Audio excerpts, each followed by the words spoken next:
सुप्रभात। मैं Sunil Kumar career zone की ओर से आप लोगों का हार्दिक अभिनंदन करता हूं। आज हम लोग बात करेंगे राष्ट्रमंडल के बारे में।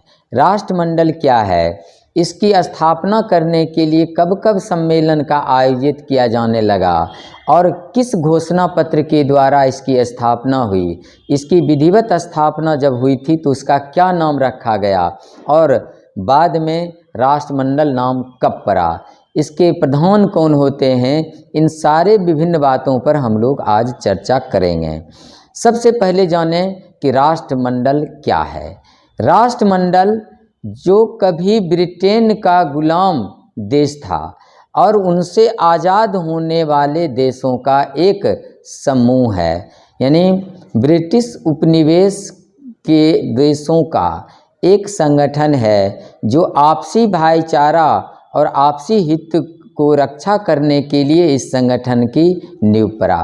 तो हम लोग ये जानें कि इसके लिए कब कब सम्मेलन का आयोजन किया गया और किस घोषणा पत्र के द्वारा इसकी स्थापना हुई।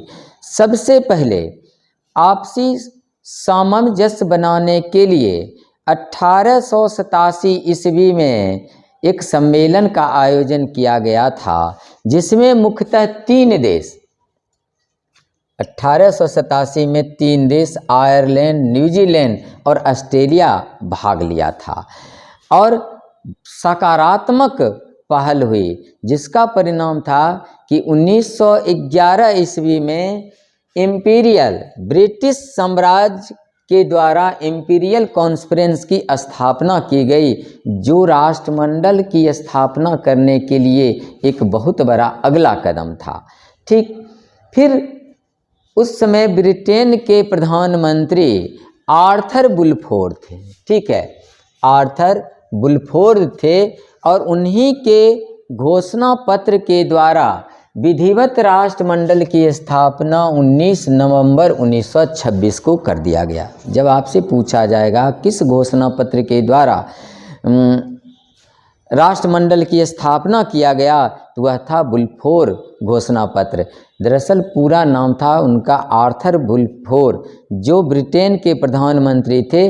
उनका बहुत भरपूर सहयोग था, उन्हीं के घोषणा पत्र के द्वारा इसलिए इसका नाम पड़ गया बुलफोर घोषणा पत्र नाम पड़ गया, जिसकी स्थापना 1926 में हो गई। लेकिन जिस वक्त इसकी स्थापना हुई थी उस समय इसका नाम क्या रखा गया था? उस समय इसका नाम रखा गया था ब्रिटिश राष्ट्रमंडल। इसका नाम रखा गया था ब्रिटिश राष्ट्रमंडल। ठीक है, ब्रिटिश राष्ट्रमंडल रखा गया। फिर राष्ट्रमंडल नाम, दरअसल ये तो स्थापना हो चुकी थी, लेकिन बाद में और सदस्य लोग शामिल हो गए और आपसी सहमति से इसका 1949 यानी आधुनिक राष्ट्रमंडल की स्थापना 1949 में हुआ था और तब ब्रिटिश राष्ट्रमंडल से इसका नाम पड़ गया राष्ट्रमंडल, यानी राष्ट्रमंडल नाम 1949 में पड़ा। अब ये भी हम लोग जाने कि भारत, आप सब जानते हैं कि 15 अगस्त 1947 को हमारा देश आज़ाद हुआ। आज़ादी के बाद 1949 ईस्वी में विधिवत भारत भी इसकी सदस्यता ले लिया और तो भारत भी सदस्य बन गए। और इसका मुख्यालय कहाँ है? दरअसल राष्ट्रमंडल का मुख्यालय लंदन में है। ठीक है, राष्ट्रमंडल का मुख्यालय लंदन में है और इसका जो सचिवालय है, सचिवालय मार्लबरो हाउस लंदन में है और इसकी स्थापना 1965 में हुआ था। यानी राष्ट्रमंडल का मुख्यालय लंदन में है और इसका सचिवालय भी लंदन में है और जिस भवन में है उसको ना कहा जाता है मार्लबरो हाउस कहा जाता है, इसी का है। ये भी जाने राष्ट्रमंडल का स्थापना का उद्देश्य क्या था। राष्ट्रमंडल की स्थापना का सबसे बड़ा उद्देश्य था कि सदस्य देश आपसी हितों को रक्षा करें और विश्व में अपना अपना शांति के लिए या अपना अपना योगदान दें, इसके लिए यह इस संगठन की स्थापना। लेकिन यह भी जाने कि इस राष्ट्रमंडल के अध्यक्ष कौन होते हैं और यह सदस्यता कैसी होती है। तो राष्ट्रमंडल की जो प्रधान होती हैं, राष्ट्रमंडल के प्रमुख, वह ब्रिटेन की महारानी होती हैं। और महारानी नाम मात्र की होती हैं, यह नहीं है कि वो बाध्यकारी हैं, बल्कि वो नाम मात्र की प्रधान होती हैं। और ये भी जानें कि इसकी जो सदस्यता होती है, सदस्य देश के लिए ऐच्छिक है, इच्छा पर निर्भर करती है कि वो सदस्य बने या ना बने, बाध्यकारी सदस्यता इसकी नहीं है। यह भी जानें कि जो राष्ट्रमंडल का जो कार्य होती है, राष्ट्रमंडल के कार्य की भाषा क्या होती है? राष्ट्रमंडल के कार्य करने की भाषा अंग्रेजी होती है। और अभी वर्तमान में राष्ट्रमंडल में 54 सदस्य देश हैं और 54वां सदस्य बना है मालदीव को बनाया गया है, जिनमें से 8 ऐसे एशियाई देश भी हैं जो राष्ट्रमंडल के सदस्य हैं। और राष्ट्रमंडल के अभी वर्तमान में प्रमुख कौन है? वर्तमान में है पैट्रिशिया स्कॉटलैंड हैं, और पदासीन अधिकारी अभी ब्रिटेन के प्रधानमंत्री जो बोरिस जॉनसन हैं वही इसके हैं। यह भी जानें, मैंने अभी कहा कि राष्ट्रमंडल के जो सदस्य होते हैं या राष्ट्रमंडल ब्रिटेन से आज़ाद हुए, जो कभी गुलाम रहा था, और आज़ाद हुए देशों का संगठन है। लेकिन ऐसे कौन सा देश हैं जो ब्रिटेन का कभी गुलाम नहीं बना और फिर भी वह राष्ट्रमंडल के सदस्य हैं? ऐसे 2 देश हैं, एक ऑस्ट्रेलिया और दूसरा न्यूजीलैंड, जो कभी ब्रिटेन का गुलाम नहीं था, फिर भी इसकी सदस्यता वो ग्रहण कर लिया। ऐसे भी देश हैं जो कभी ब्रिटेन का कभी गुलाम था लेकिन वो सदस्य नहीं बना, वह है अमेरिका। अमेरिका ब्रिटेन का गुलाम रहते हुए भी सदस्य नहीं बना।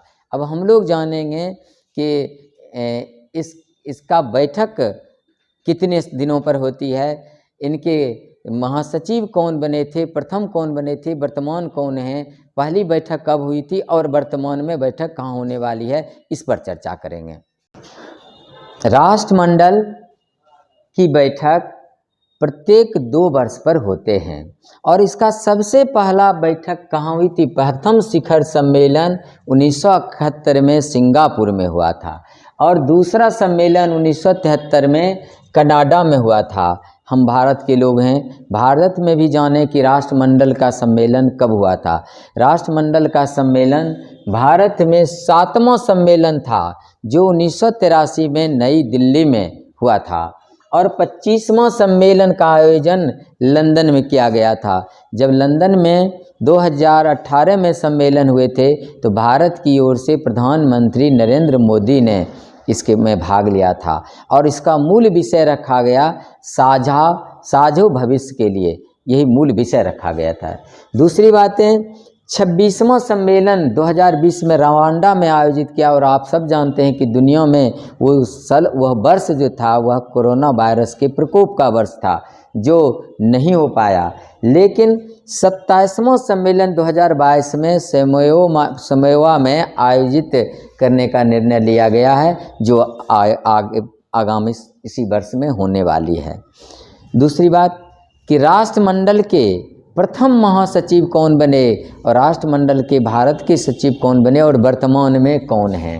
राष्ट्रमंडल के प्रथम महासचिव अर्नाल्ड स्मिथ थे। प्रथम महासचिव अर्नाल्ड स्मिथ थे जो कनाडा के थे और उनका कार्यकाल 1965 से लेकर के 1975 था और भारत की ओर से वह 6वां इनका क्रम था। 6ठे क्रम में कमलेश शर्मा बने थे जो भारत के थे, उनका कार्यकाल 2008 से लेकर के 2016 तक था।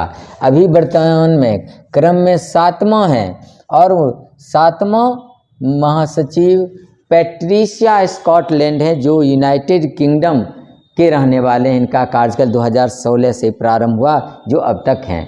अभी हम लोग ये भी जानें कि राष्ट्रमंडल से कौन सा देश है जिसको निष्कासित किया गया और बाद में उसका निष्कासन वापस भी हुआ।